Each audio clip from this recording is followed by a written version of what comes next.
Welcome to Conversations Live.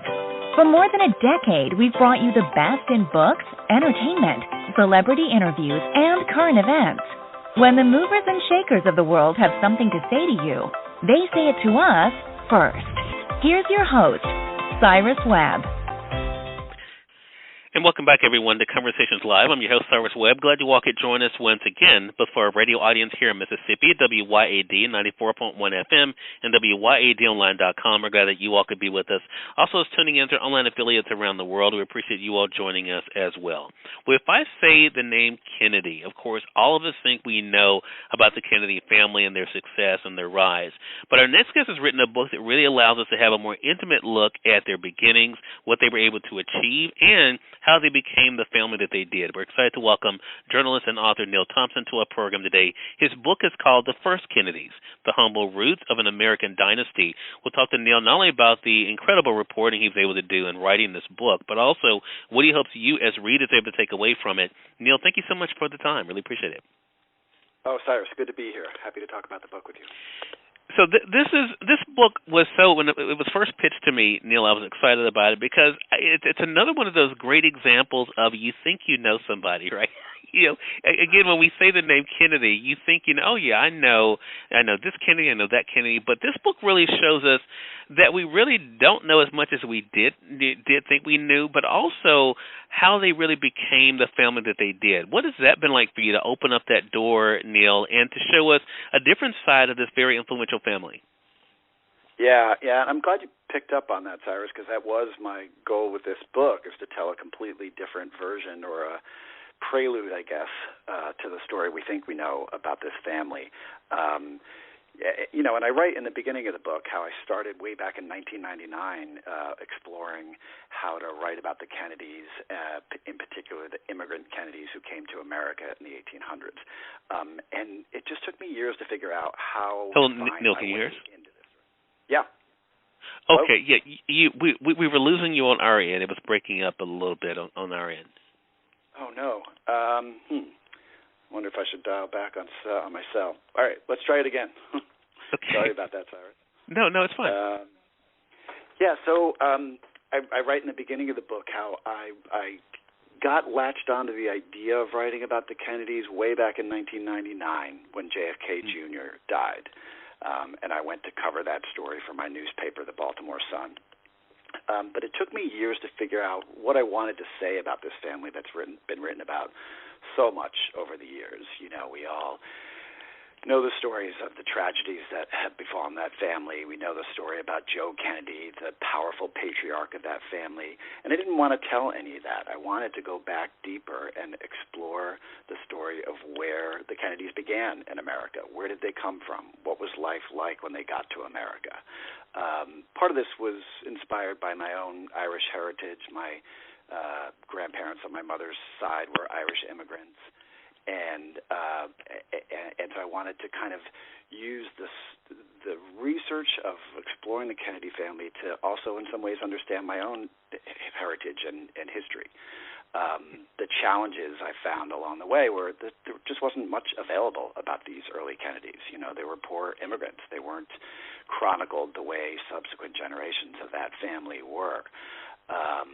But over time, more information trickled out. I traveled to Ireland. I did a lot of travel in the States, digging into archives and other pockets of information, and little by little was able to piece together this story. And a lot of that really came about after the election of 2016, and when we started talking more and more about immigration in America and whether we seem to be having a slight tech issue with Neal's connection. We're going to try to get that fixed for you guys. One of the things that sometimes can happen with live radio, again, you all are listening to Conversations Live today. We're speaking with journalist and author Neal Thompson. We're going to try to get Neal back here. We seem to be having just a slight tech issue. Again, one of the things that sometimes can happen. We're talking about, though, his new book, The First Kennedys, The Humble Roots of an American Dynasty. It's a really fascinating look at this family, and I'm really excited about this conversation because what Neal has really done in the writing of the book, and especially coupling it with some of the photos, we're going to get into that as well, is really give us a different look at this family, the family that we sometimes think that we know so much about. This book really shows us that we don't. I think we have Neal back with us. Going to try to bring him back in. Hello, Neal. Can you hear us? I can. Can you hear me now? Oh, yeah. Neal, sounds so much better. I'm so sorry about that. I feel like such a tech failure here. It is not a problem. I'm so glad you were able to get back through. Same here. But so I'll tell you the backstory. You were talking about your own Cyrus. connection. Yeah, sure. Oh yeah.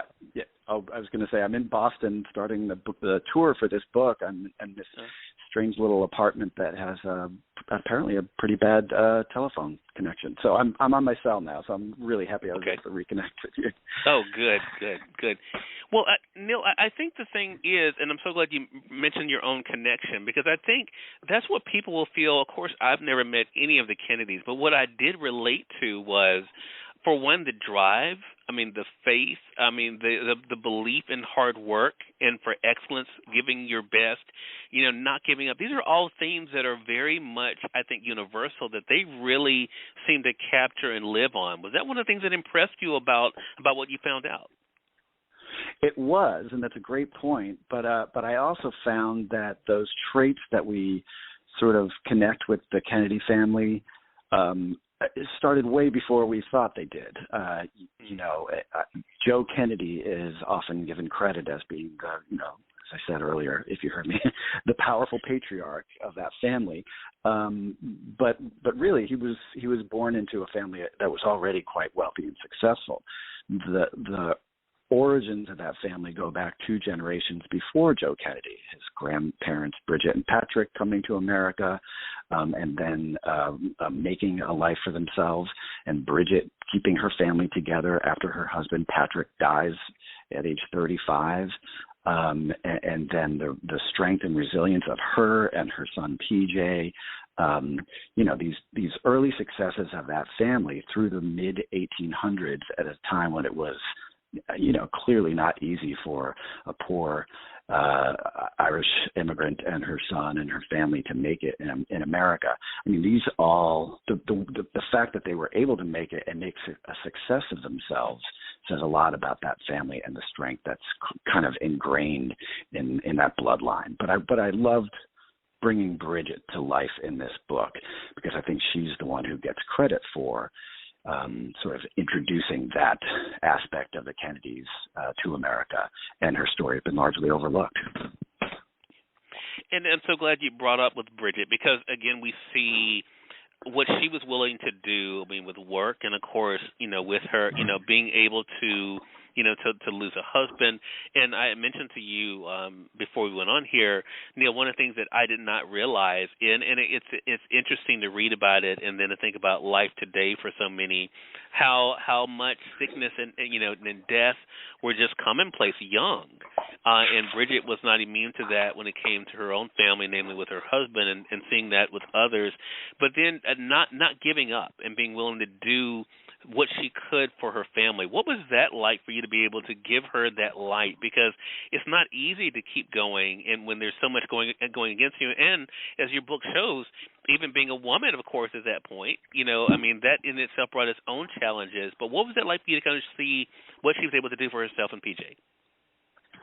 Yeah, I find it remarkable that she was able to survive all the things that she was up against, both in Ireland and during her dangerous crossing to America, and then once she got to America. I mean, I argue at some point in the book that family could have so easily just disappeared, like many other immigrant families have over time, just sickness and poverty. There were just so many hardships that she faced, that her family faced, kind of every step of the way. And to me, it was kind of a reminder of how hard it is for people who are escaping other countries. We look at what's happening in Ukraine right now, and people fleeing their own crumbling homeland. When Bridget and others left Ireland in the 1800s, their homeland was crumbling also due to famine at that time. But every step of the way, they faced these incredible challenges. Like the coffin ships that they took to get to America were filled with disease, where they sometimes sank halfway across the Atlantic. when Bridget gets to America, she came into Boston and started her life there. As you said, she loses her husband. She loses her first child, John Kennedy. She loses almost half of her grandchildren a little bit later on. So the life for these immigrants, we think of the Kennedys as being so powerful and wealthy and stylish and all these things. But when Bridget was starting out, she was faced with death and disease and discrimination and poverty. It was just a really challenging, difficult life. The life expectancy for an Irish immigrant kid in the mid-1850s, which is when Bridget started raising her family, the life expectancy was 5 years old. Not a very hopeful prospect. So the fact that Bridget was able to raise 4 of her 5 children says a lot about her willingness to just, do what it took to keep her family alive. I describe in the book how there were these orphan trains, infamous orphan trains, where missionaries and others would sort of prowl through the streets of Boston looking for poor Irish kids, or in some cases actual orphans, in some cases just poor kids, scoop them up and put them on a train to send them west where they could be adopted by families in the Midwest. So, she was just up against a lot. And as you point out, Cyrus, as a woman, too, she couldn't vote. Her economic prospects were dim. What she started out doing was what many Irish immigrant women like her did. She just worked as a maid. She was a servant to others. So I think it speaks volumes to her grit and determination and her ambition that she, over time, was able to work her way up from that lowly position of maid and make more for herself. She later became a hairdresser. She later opened her own grocery store at a time when, women weren't even supposed to open their own business without their husband's permission. They needed a special license for that at the time. So there were a lot of surprising hardships that I discovered that she was up against, and we haven't even touched on the discrimination that was leveled against Irish immigrants and other immigrants coming to America.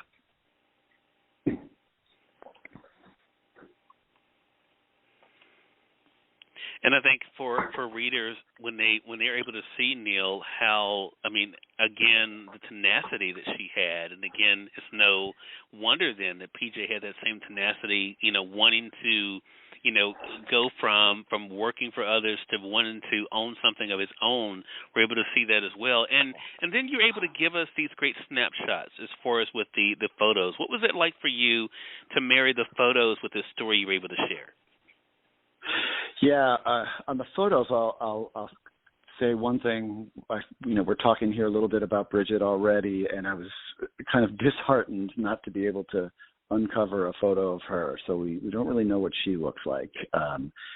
It's not entirely surprising. She was a poor immigrant, and photography wasn't widespread during her lifetime. She died in 1888. But I did love to be able to uncover photos of PJ as he's, growing from a young man into a young politician, into a young businessman, and see his look evolve and come to life, and sort of see glimmers of future Kennedys in his face and floppy hair, and in his case, he had a big droopy mustache. But it was also fun to, through the digging into archives and the help that I got from libraries and archivists in Boston and at the JFK Library, it was fun to see his businesses sort of captured on film. PJ was someone who, as you mentioned, moved his way up from helping others. He was a longshoreman, just hauling cargo at the docks of East Boston, but then later decided to open his own saloon. And in time opened another saloon, and ended up with a half a dozen small businesses throughout Boston. So we have photos of a couple of those businesses in the book. And then later in the book, we have pictures of him as an older man with his grandchildren, with JFK, with Rosemary, with Joe. He was, I think, a deep influence on all of his grandchildren. And some of the traits that we're talking about here, this belief in self, this tenacity, and this ambition, I think was definitely directly passed down from Bridget to PJ, to his son Joe, and on to Joe's children, PJ's grandchildren. Yeah, and as you even talk about, I mean, even with his death, with PJ's death, the way he was remembered, and again, that impact says so much. Did you expect going in, Neal? I was curious about this when I was prepping for this segment. Did you expect going in to feel so much of a connection to their story? You know, I wasn't entirely sure what to expect, and early on, I was feeling like I might not be able to really find and understand them. You know, that was my goal, to get into their heads a little bit, to understand what their life was like, what they were going through, how they felt about certain things, and then in turn how to make me feel about myself and my own Irish heritage. One of the things that was incredibly helpful, and it came pretty late in the research, was getting access to this collection of documents at the John F. Kennedy Library in Boston called the P.J. Kennedy Papers. These are like the last remaining documents left behind by PJ after his long business and political career. And I became aware of them actually way back in 2016, but they weren't open to the public at that time. And I kept emailing and calling and nagging the JFK Library every 6 months or so, saying, hey, are they open yet? Can I come look at them? What's the time frame? And they didn't finish processing the first 2/3 until actually we were already well into the COVID quarantine. But in early 2020, they sent me this big batch of documents electronically, and they were all letters from PJ to constituents, to other business and political leaders. And from those letters, I was able to realize that PJ was just a generous, empathetic, caring, helpful guy. Many of these letters were written after his successful political career. He was a state legislator in Massachusetts and an appointed official at the Boston level for many years, and then also for many years kind of a backroom helper, advisor to other politicians. But through these letters, it shows that he really did care about his people. He was always writing to recommend somebody for a job, or if somebody was down on their luck, writing to someone asking if they could help out and hire this kid, or recommending a certain person for political office. He seemed almost obsessed with helping other people. And there's even a quote in the book from Joe kind of critiquing that, saying he probably went too far in helping other people. He gave away too much of his money. He was too generous loaning his money to other people. So I think, it helps really bring to life his character and suggests what Bridget's character was like. And then in turn, it kind of helps me understand the Irish immigrant experience in America in general. Where they were trying to help their own kind because they weren't getting help from others oftentimes. Yeah. Well, so it's a powerful message, I think, for us, Neal. And you mentioned when we got you back about your starting the tour for this. What is that? First of all, what's that experience been like for you? I noticed also, of course, as you mentioned, when it came to even during this pandemic, being able to keep working and doing the research, even though there were limitations there. What is it like for you now to be able to share this book and what you've been able to discover? Yeah, it's such a relief to be able to get on the road a little bit and talk to people face to face after we've been so isolated for so long, and I've just been isolated on this book for so long, and it's gratifying to little by little to get out, talk to folks like yourself, get into some bookstores and talk to people, and kind of realize that people do still have an interest in this family. Some folks might think that they've read all they need to read in their lifetime about the Kennedys, and then others are grateful to discover, a new piece of the story that hasn't really been told before. And it's also a relief because, as you said, during the pandemic, things were shut down. I wasn't able to travel as much as I normally would have for my research. And that was an interesting experience in and of itself, where I had to rely on new resources to kind of fill in the gaps at the tail end of my research, and made some fun discoveries on that too. I discovered websites like newspapers.com and ancestry.com, and found, as I was trying to bring to life, let's say, a scene of PJ, doing something at his bar or running for office, I was able to find the Boston Globe newspaper for that specific day and see what else was going on in Boston at that time, see what the weather was like, see what the other headlines were like. I discovered a lot of online archives and other documentation that was available just within a few clicks, in ways that I hadn't been aware that it was all out there. I'm a sort of an old school newspaper person, journalist who's used to getting his hands dirty in archives and libraries and going to interview people face to face. So it was kind of a surprise and a relief, late stages of this project, to discover that there's a lot out there online and it's accessible, and it really helped bring to life pieces of this story. But as you said, yeah, it's been great to get out and talk to folks. I'm in Boston now. You're in Mississippi. I'm going to be in Mississippi later in March, coming to Square Books in Oxford to talk about the book. So I just really hope it resonates with people the way it seems to have in these early days here, where people are realizing here's one piece of the story and one character in the history of the Kennedys, Bridget, and her son PJ, who folks just really didn't know much about until now. Yeah, and I think too, we can't end this conversation, Neal, and I appreciate the time you're spending with us, but we can't end this conversation without talking about family, because that really is, it seems, at the heart of so much with this family. Talk to us about that. How heartening was that for you to see the connection to family and wanting to do right, in particular by family? Yeah. Well, it's interesting, Cyrus. When I think about my family, everybody moved apart as soon as they could, right? Like, I went away to college and kind of never went back. My father lives in Florida. My brother lives in New Jersey. I live in Seattle. We're all separated by, the breadth of America right now.